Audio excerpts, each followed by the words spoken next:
Et on retrouve David Guilbert, notre envoyé spécial dans le quartier de l'Estac à Marseille. Bonjour à vous, David. L'Estac est l'une des zones qui a le plus souffert hier. Vous êtes d'ailleurs, je crois, dans un jardin privé qui a brûlé. Tout à fait, Julien. Je me trouve dans le quartier de l'Estac. Vous voyez derrière moi la ville de Marseille un peu plus loin qui a eu très peur hier, jusque loin dans l'après-midi, puisqu'elle a vu ce nuage noir avancer vers le cœur de la cité phocéenne. Et beaucoup de Marseillais ont pensé que le feu allait gagner d'autres quartiers de Marseille. Mais finalement, eh bien, le feu s'est arrêté dans cette zone, dans l'Estac, et notamment dans ce jardin que vous voyez ici. Nous avons rencontré le propriétaire qui nous a expliqué qu'il a lutté jusque tard dans la nuit, seul face aux flammes, car les pompiers étaient occupés sur d'autres terrains, avec pour seule arme un tuyau d'arrosage et 3 extincteurs. Il a lutté donc jusqu'à 2 heures du matin, lorsque le Mistral, qui nous a dit extrêmement violent, fulgurant, eh bien s'est calmé. Il nous a décrit les flammes qui avaient survolé sa maison, qui étaient ensuite arrivées dans ce jardin tourbillonnant et qui ont, comme vous le voyez derrière moi, je ne sais pas si vous voyez très bien, mais qui ont vraiment ravagé tous les arbres et toutes les herbes qui se trouvaient ici.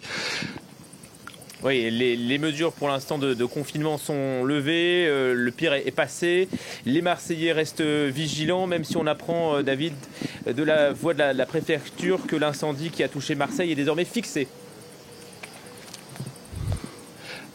Eh bien, effectivement, il est fixé, mais ce qu'il faut souligner, c'est qu'il y a quand même de nombreux habitants qui, pour l'instant, n'ont pas pu regagner leurs habitations, car même si le confinement a été levé, eh bien, il y a des zones qui sont encore sous surveillance étroite. Nous étions un peu plus tôt dans la journée à Pen Mirabeau, là d'où est parti le feu hier, et nous étions avec des sinistrés qui n'avaient aucune idée dans quel état se trouvait leur maison. Une grande angoisse donc. Ils étaient sûrement appelés à retourner chez eux en fin d'après-midi. Donc pour l'instant, on sait aussi qu'à l'Estac, derrière moi, il y a des quartiers qui sont complètement ravagés, auxquels on n'a pas pu accéder, qui sont totalement bloqués.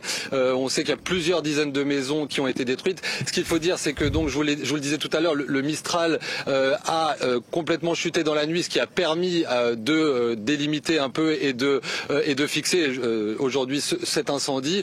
Et puis rappelons quand même qu'il y avait 800 pompiers et marins-pompiers qui étaient mobilisés, des Canadair qui ont tourné jour et nuit et qui ont permis de venir à bout de cet incendie. Mais vous le savez, la météo prévoit une nouvelle période caniculaire à partir de ce week-end, ce qui provoque évidemment de nombreuses inquiétudes ici à Marseille.